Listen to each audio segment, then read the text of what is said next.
what is taught in Dhyana Yoga is, what is meditation?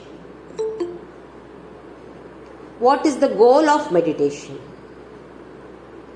When can we do this meditation?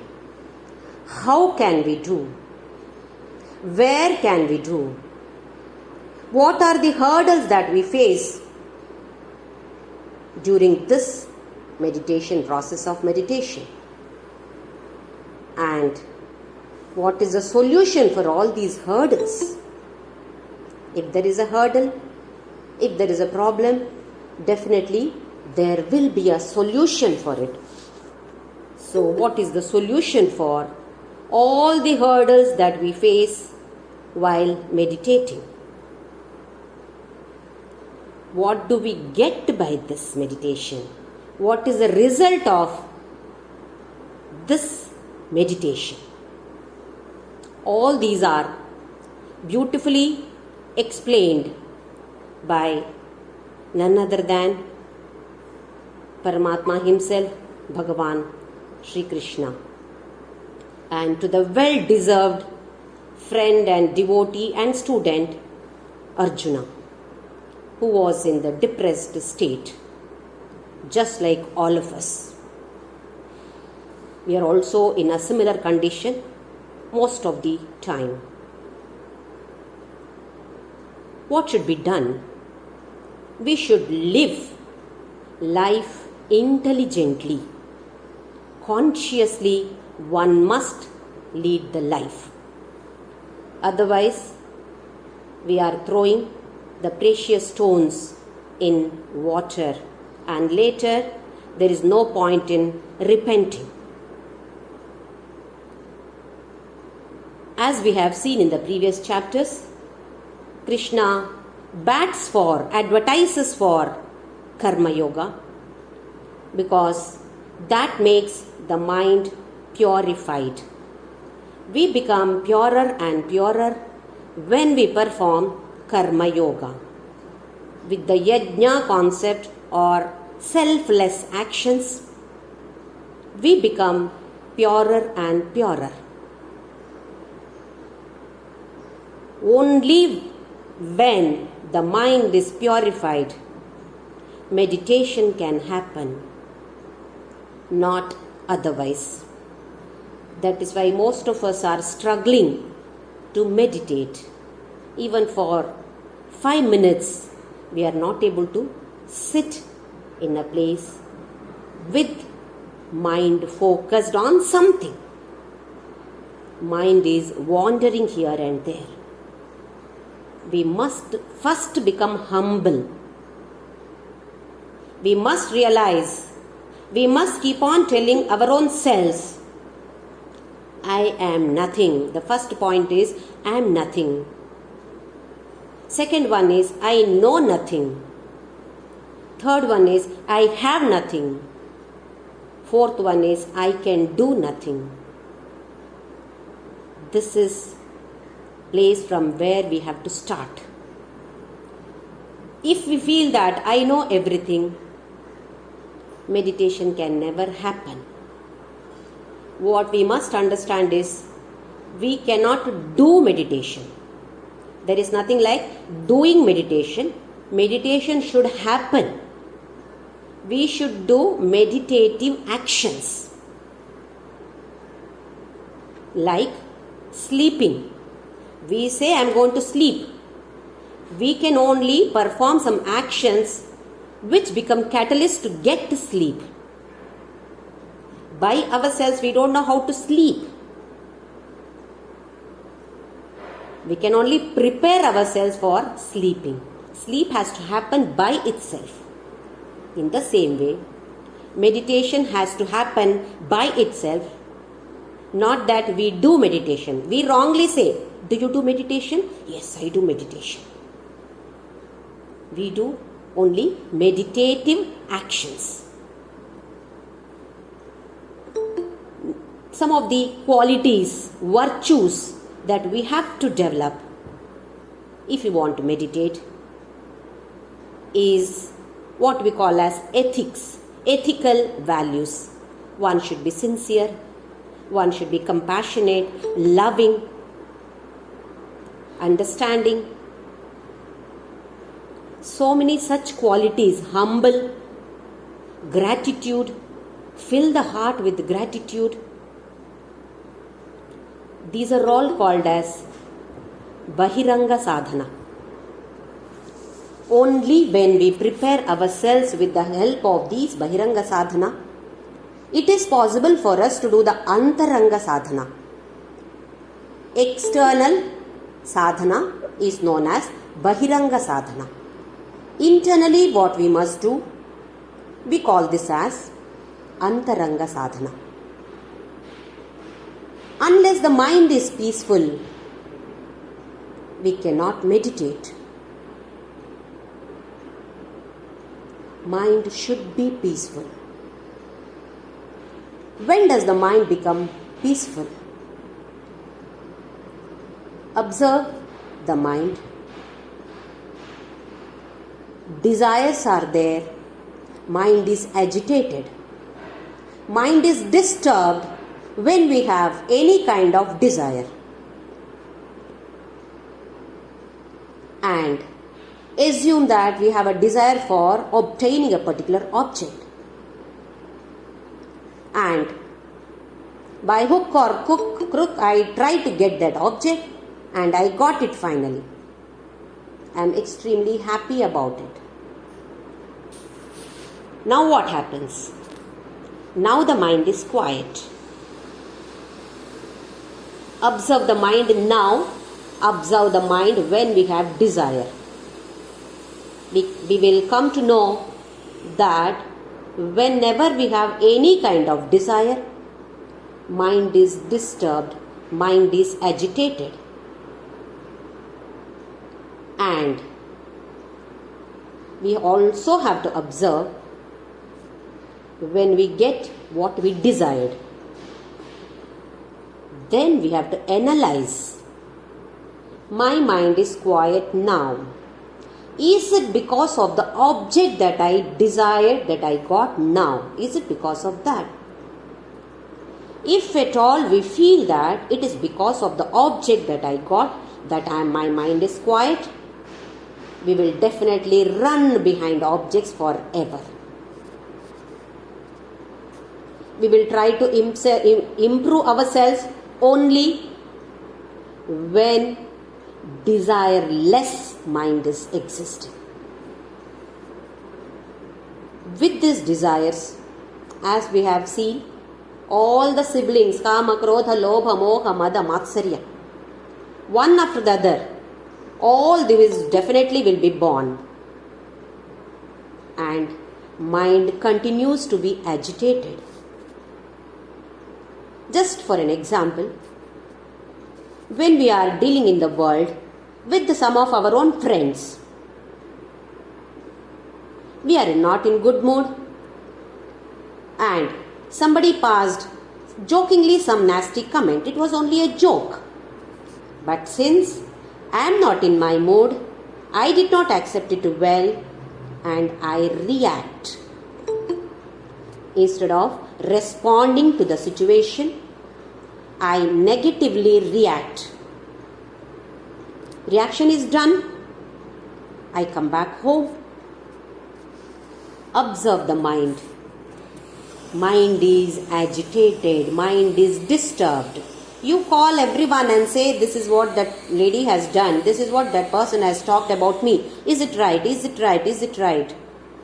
Whether it is right or wrong, it is immaterial. At that moment, since we want to progress in this path of spirituality, we have to be extremely alert. Where is my mind going? Why is it going? What is the reason behind this? Fire gives heat. It does not ask for heat from anywhere else. Should it ask? Because heat is the nature of fire. Similarly, happiness, bliss is my nature of Atman, Sat Chit Ananda. So, to get this happiness, achieve this bliss, I need not search anywhere else. It is within me only. Ajnanena avritam. Jnanam tena muhyanti jantavaha, says Krishna in the 5th chapter. Jnana is there, bliss is there, everything is there, but it is covered by ajnana. How to get rid of this? Perform karma yoga. That is what Krishna has been batting. So we should take care of our indriyas, that is the sense organs, mind and intellect should be under our control. If mind obeys us, we will succeed in meditation. If we obey the mind, utter failure in meditation. So mind should obey us. Mind should be under my control. Mind should be trained. Mind should be tamed. Otherwise it wanders, just like a dog which wanders on the street and eats some rotten stuff. Our mind also wanders here and there, and whatever is available anywhere it picks up and simply enjoys that. At that moment it is joy, but later the same joy becomes sorrow. So it is for us to take charge of our life. When we observe, what is this life?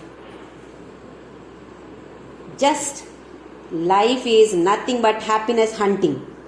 We are continuously hunting for happiness here and there. Everywhere we are searching, where is happiness? Where can I get happiness? It is within us. So we are not able to find. We are searching everywhere else except within our own selves. Because it is within us, we are not able to find it anywhere else. It is within us only. And this life is a beautiful gift from God. The talent, the mind, the intelligence, the family, your health, the place that we are born. Did we have any choice? Not by our choice. It is simply a gift from God, which we can improve by making use of this mind and intellect. What He has given, we must improve so that we will be able to perform these meditative actions. We have to, Krishna has already explained in the 5th chapter, Arjuna, you don't have to take sannyasa. You don't have to run away from your family. You don't have to run away from the battlefield. For us also, this world is a battlefield. Krishna says, don't run away. Be here. Ihaiva tairjita sargo. Be here and win over everything. What do we mean by this? Winning over this. Just that, instead of leading a selfish worldly life, selflessly lead the life in the same world, spiritualizing every activity. Every minor, simple activity that we perform, we must spiritualize it. Then definitely Krishna says that you and sannyasi are the same. There is absolutely no difference. Arjuna, don't skip the world. Just like Padmapatra Mivambasa. Padmapatra is taking all the nutrition from the water. It lives in water but not attached to water. In the same way, Arjuna, lead a life in the world. Take everything from the world. But be detached from this. Don't get attached to anything.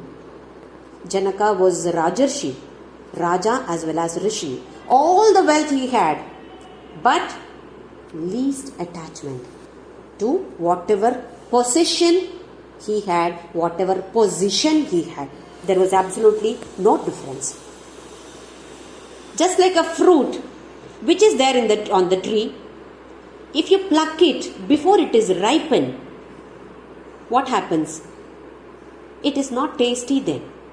Only when it is fully grown, then you pluck. Yes, that is tasty. Same way, we have to live in the world and we have to take everything in the world, not to skip the world. Be in this body, be in the family, be in the same place, be in the same world and acquire everything. And go beyond these dvandvas, pair of opposites. When tough situations arise in life, remember that God is giving me this situation for me to learn a lesson, and He wants me to spiritually evolve. Externally, in the materialistic world, I may be a failure, but internally, I know what I am, how I am progressing. How do we know whether we are progressing or not? If mind is peaceful, definitely flags up. Yes, we are progressing. Mind is continuously agitated. Struggle hard. Struggle harder, harder, harder. Effort, not enough. Effort is not enough. And this world is a beautiful drama, a cosmic divine drama designed by that wonderful director, Sri Krishna Paramatma himself. Assume that your child is participating in a school drama.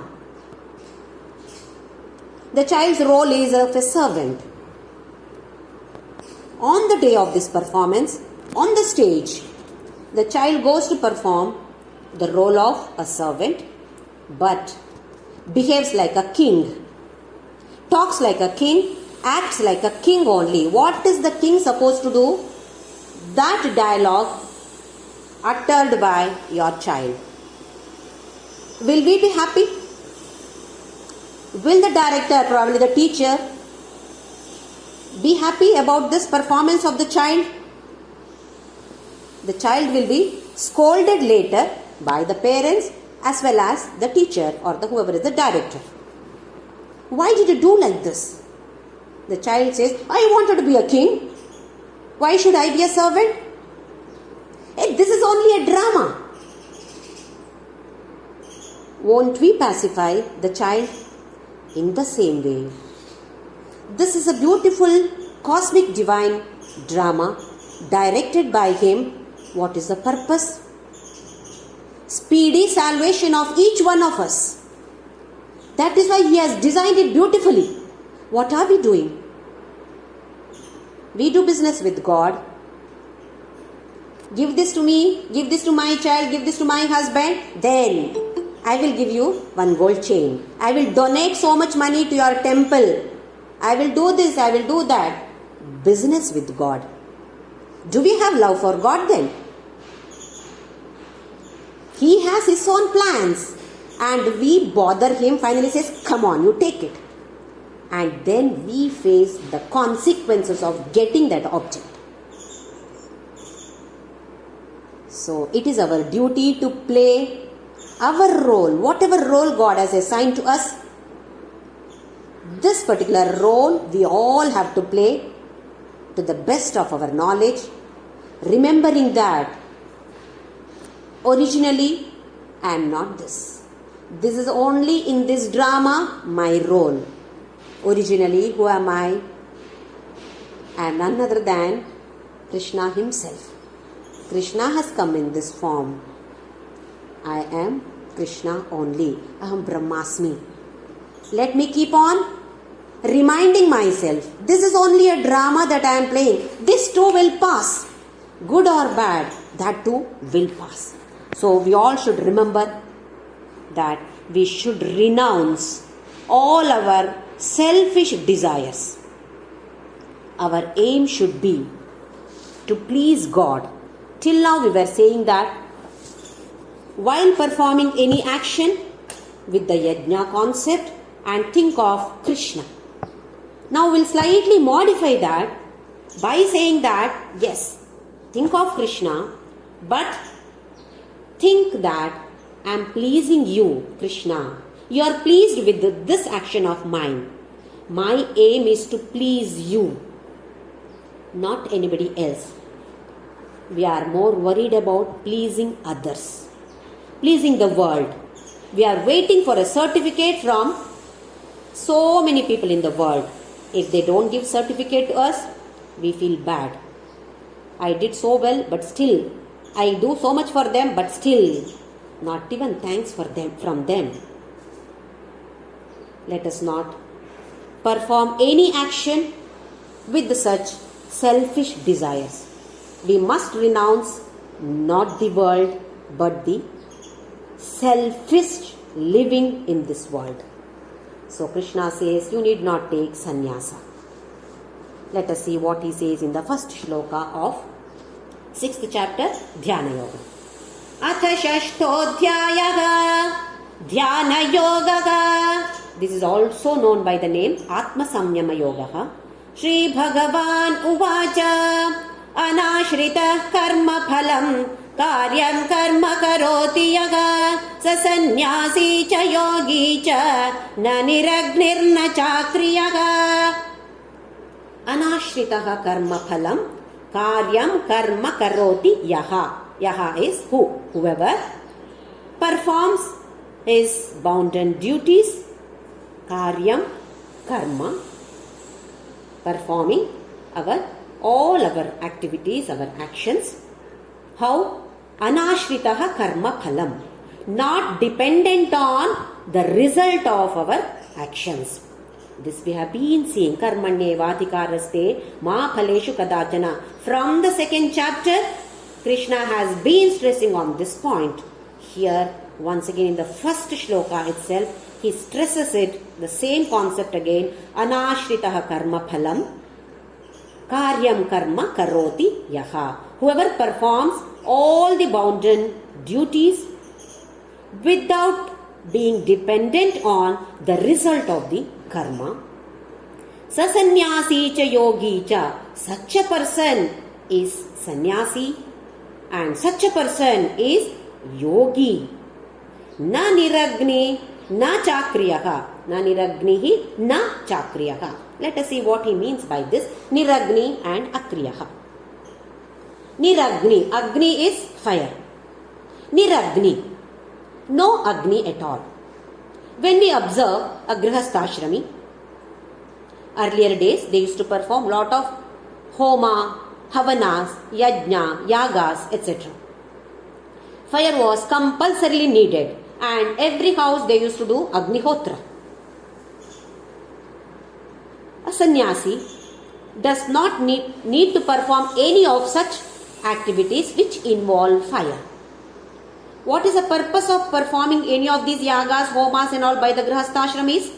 Fulfillment of desires. Putrakameshti yaga. A huge yajna, yaga, homa. Purpose? To get a son. So there is a desire behind this. Sannyasi does not have desires, so he does not perform any such homas, or he does not need to perform such activities which involve fire.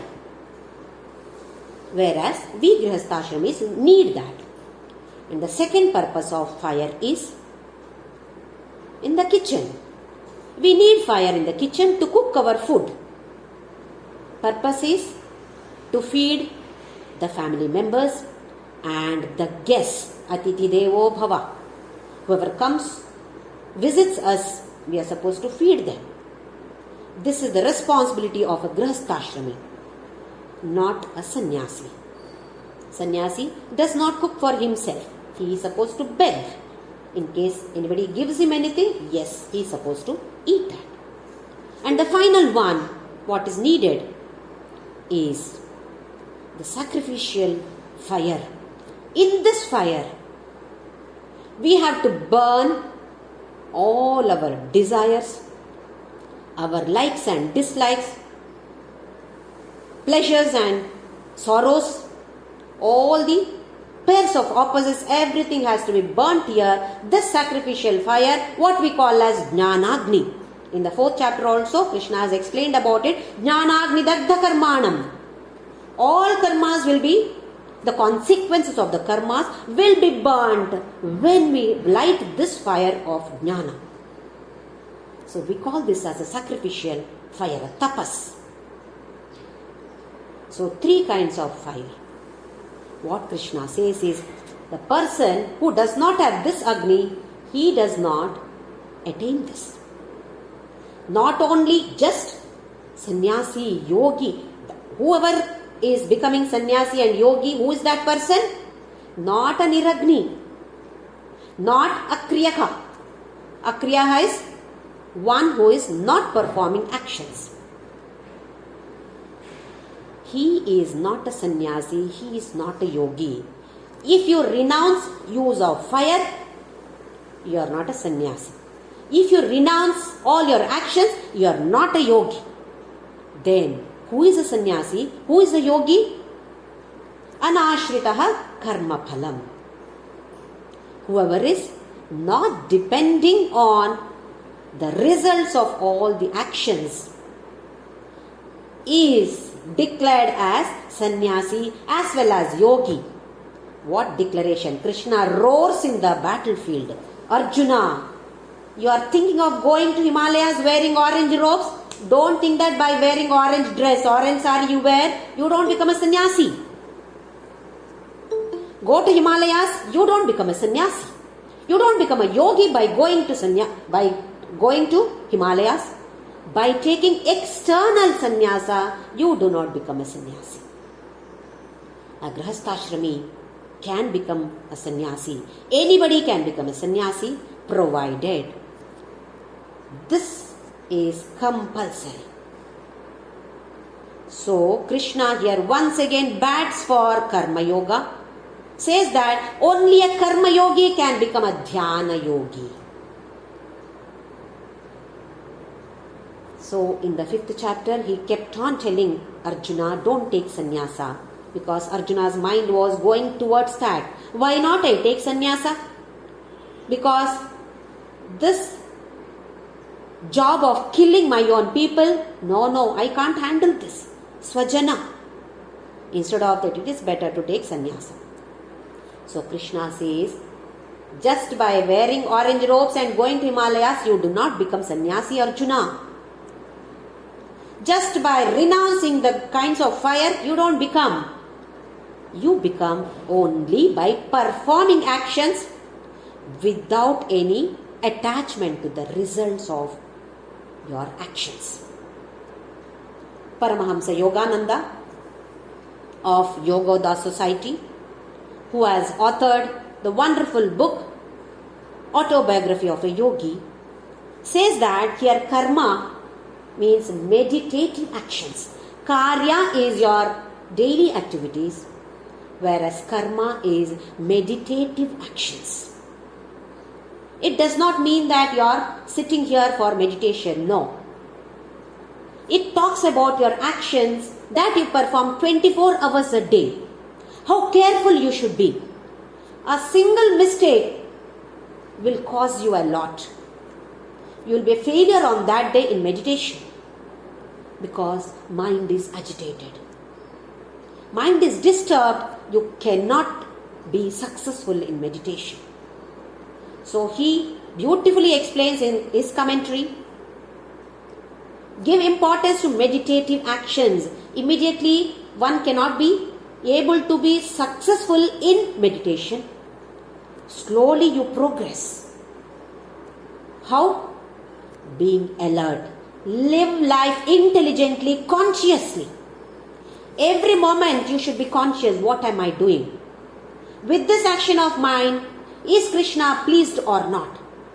How do we know whether Krishna is pleased or not? I am peaceful. If I am peaceful, Krishna is pleased. Mind is agitated, Krishna is not pleased. So every moment we have to be very, very careful, very alert. What am I speaking? What am I doing? What are my thoughts? Where are my thoughts leading me to? The moment you come across, identify negative thought, first is we must observe our mind or analyze the mind. Detect. Many times we don't even know that mind is going in the negative direction. We are also going with that, like this. For an hour we simply think of something negative. Then, wasted my time. Any general person, no problem. But we are all sadhakas now. We want to progress in this spirituality, path of spirituality. We have to be extremely cautious. Anytime a negative thought comes, detect the thought. Observe the mind. Detect this. Then try to eliminate that. How do we eliminate? If you focus much on that, it stays longer. So instead of that, the beautiful way of elimination is substituting that with the positive thought. Substitute the negative thought with the positive thought. Then be stabilized in that. Whatever happens, come on, no. Strengthen the thought. The first one is observe. Second one is detect. Anytime. It may be very, very minor. But if you give importance to that minor negative thought, it gains momentum. One after the other, it gains momentum and it comes out in the form of either word or in form of action. Once it is done, once the word has fallen out of the mouth, nothing can be done. So we have to be extremely cautious about it. Observe, detect, eliminate, substitute, and strengthen that thought. Strengthen the positive thought. Keep on thinking about the positive thought only. Remember that anything negative situation comes, accept it positively. I have to learn something in this.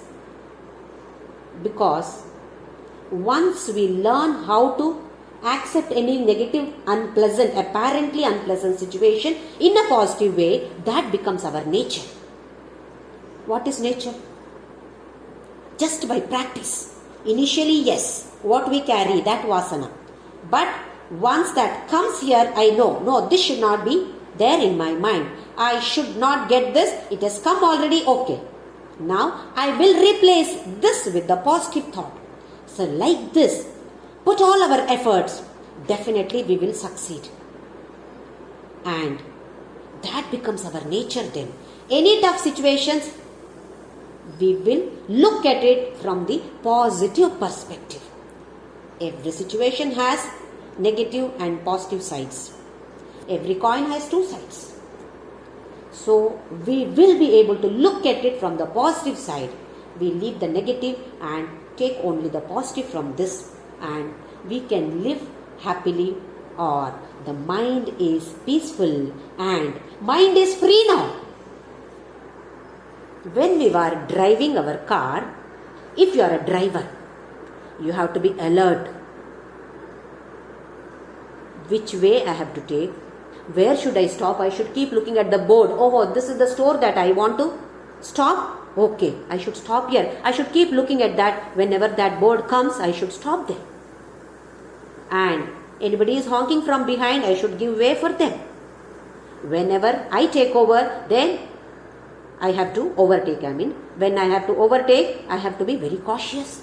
So the driver is very cautious. Whereas, as a passenger, I am simply sitting at the back seat. Then, what do? I simply relax. Why?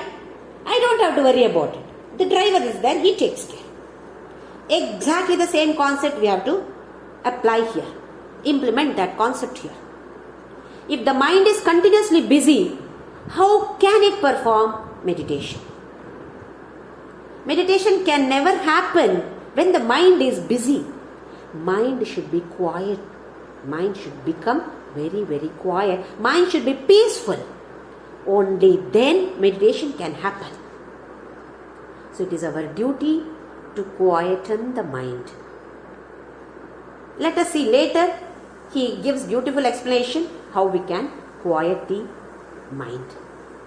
So here Paramahamsa Yogananda says that karya means the bounden duties, our regular duties, whereas karma is meditative actions, not just the simple actions. You have to think, meditative, be meditative, be meditative.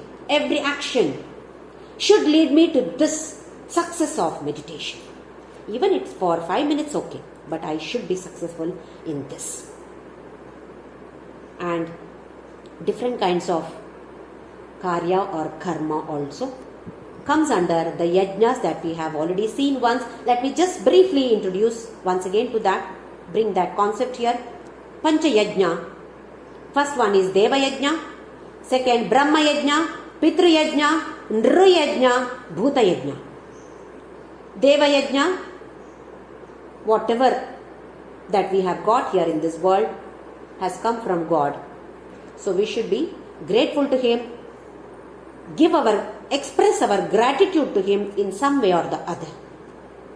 Maybe chanting His name, worshipping, upasana, in whatever fashion, whoever wants in different ways. Second one is Brahma Yajna.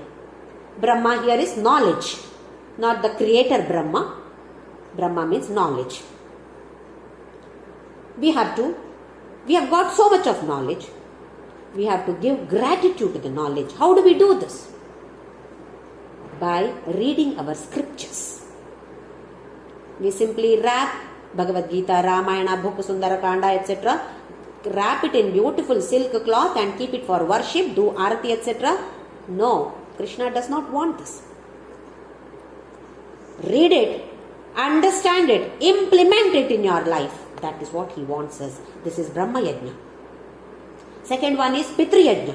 Parents, our ancestors, they have done so much for us. Because of them we are existing today.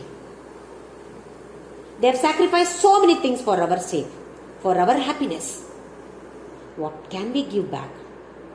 If they are alive, take care of them in the way that is possible for us. Express our love to them. Let them feel that they are needed in our lives. Otherwise they feel lonely. If they are no more, think of them at least on the day of their birth and death, and some other occasions at least, if not every day. Then Nru Yajna. So many people have worked for our welfare. If you are conducting classes here, sessions are going on here on this Google Meet, so many people are behind this computer, this internet, this Google Meet. So many people have put their so much of knowledge in this and so many hours of work dedicated their so many hours into this. Why only that? Where milkman comes, or you go to the shops and collect milk packets and whatever food items. Where is it coming from? Some people are working for it. So we have to express our gratitude to them. How do we express? Do I know who is the milkman? Who has packed it in this packet? I don't know. But God gives us opportunity to help somebody or the other in some way or the other, provided we keep our mind open and recognize that this is an opportunity to serve humanity. In various ways we can help others. That is Nru Yajna or Manusha Yajna. And the last one is Bhuta Yajna. Maybe animals, plants, or even inert objects. We should be able to express our gratitude even to inert objects. So much of help is being done by the inert objects. One example that I always quote is slippers. We are using footwear, shoes or slippers. They protect our feet from heat and cold. Imagine walking on the hot sun on the road which is very hot without slippers. Our feet will be burned. And what is the gratitude that we show to these slippers? We simply throw it outside the house. and we think of it only later. Then does it mean that I should bring the slippers and keep it on the dining table or on the sofa here? No, that is not needed. That is not the way to understand this concept. Mind, we should have a gratitude for the slipper. Krishna also says that when you take care of these items, inert objects, plants, animals, in the mind at least express your gratitude, nature will support you. Whenever you face any tough consequences, tough situations, you will be getting help through somebody or the other if you take care of them. It may be any inert object. If we are using it for some time, express that gratitude in the mind. Thank you for this. Because of you, I got this. This is Bhuta Yajna. So all these actions that we perform come under this karma, meditative actions. So we have to be very, very alert. We should lead consciously. Life leading in the world same way, but being conscious about what am I doing. Am I pleasing Krishna or not? Am I moving towards Krishna or not? This we should keep on hammering here. Unless we hammer, it doesn't go inside. Krishna has been hammering us, so we have to keep on hammering our own selves.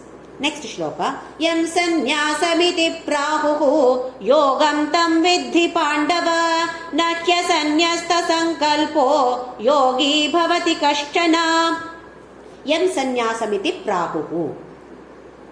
Which one is known as sannyasa? Prahuhu means called. People say that this is sannyasa.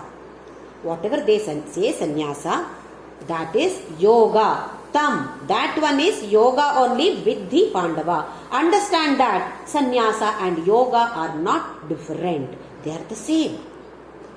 Nahya sanyasta sankalpo. Nahi sanyasta sankalpo. Sankalpa yogi bhavati kashchana. A person who does not renounce his sankalpa can never become yogi, can never become a sannyasi. One has to renounce the sankalpa. What is sankalpa?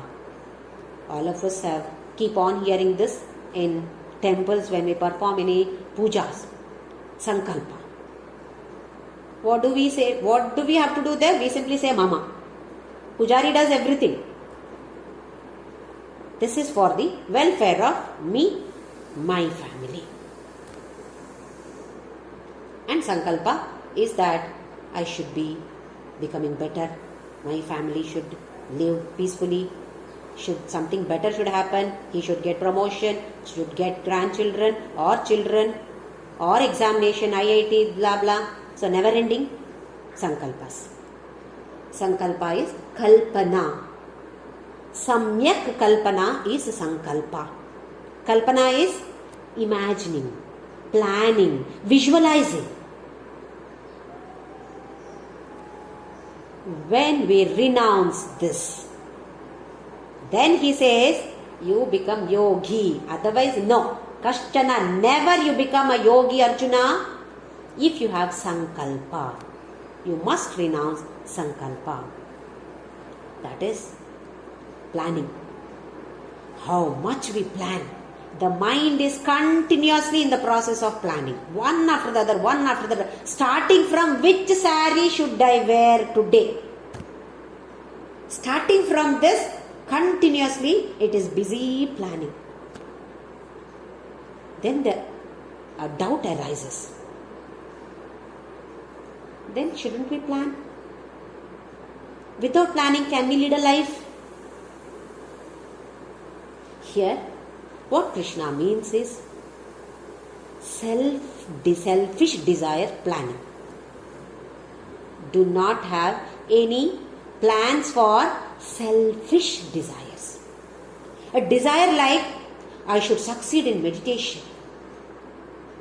These are all positive desires. I should be able to help people. Positive desires.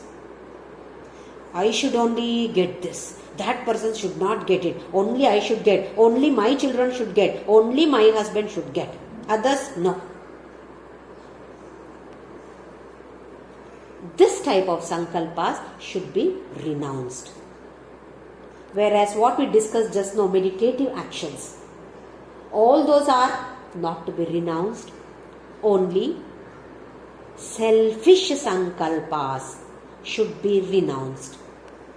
Only when we renounce such sankalpas, then we become yogi.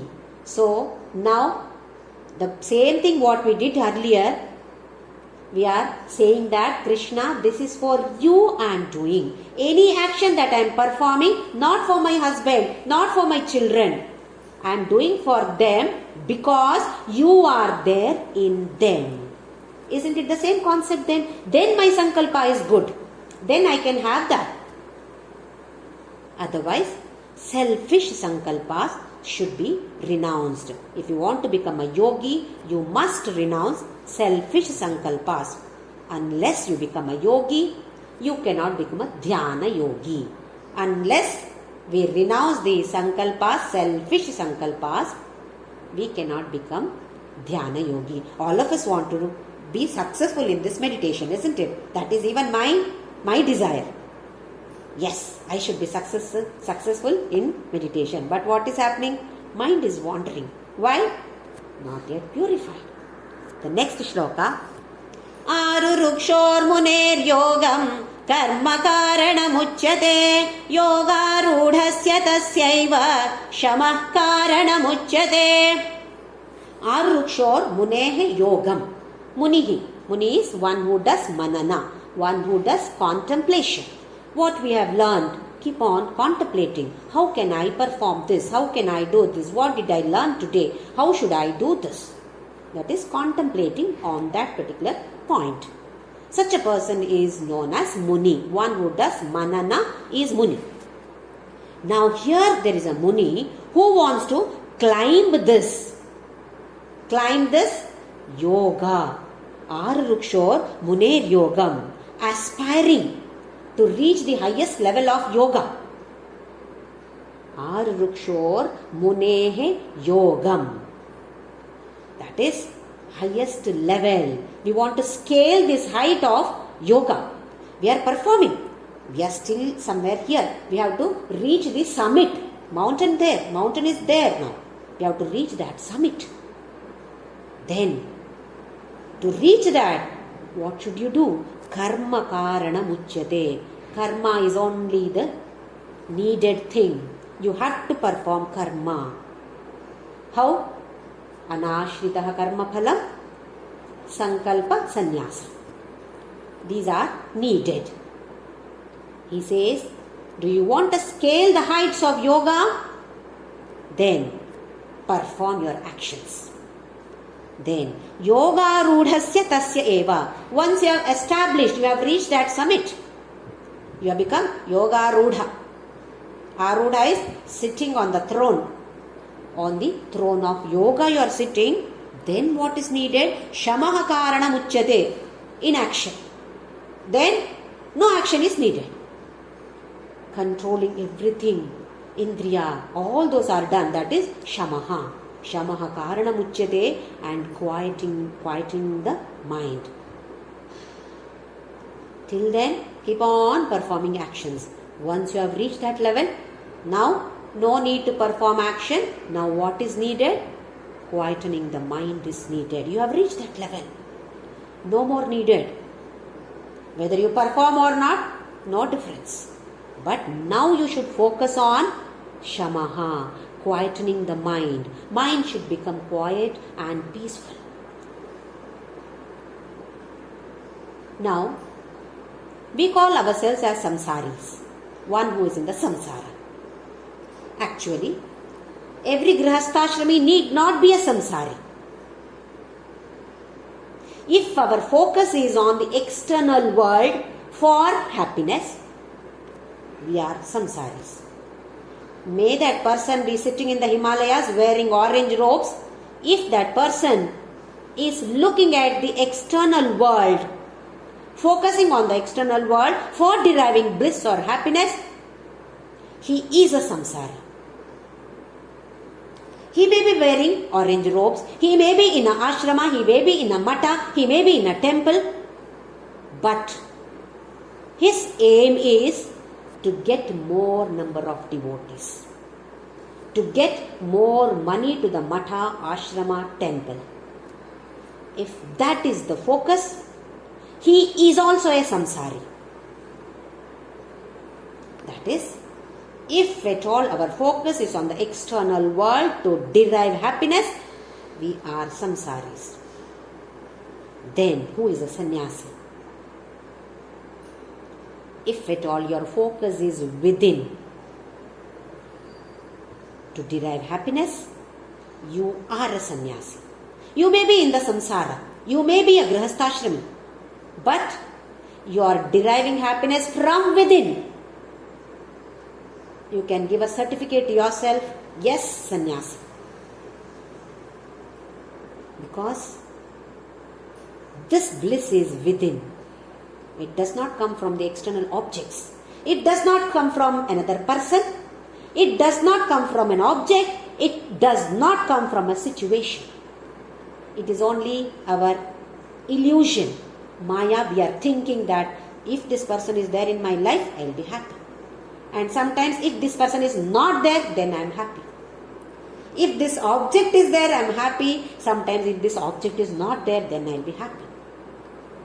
If the situation is there in my life, then I will be happy. Sometimes if the situation is not there, then I will be happy.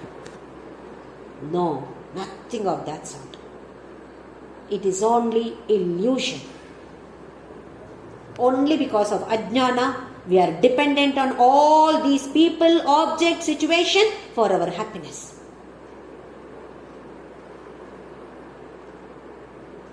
I am Atman. I am not the body.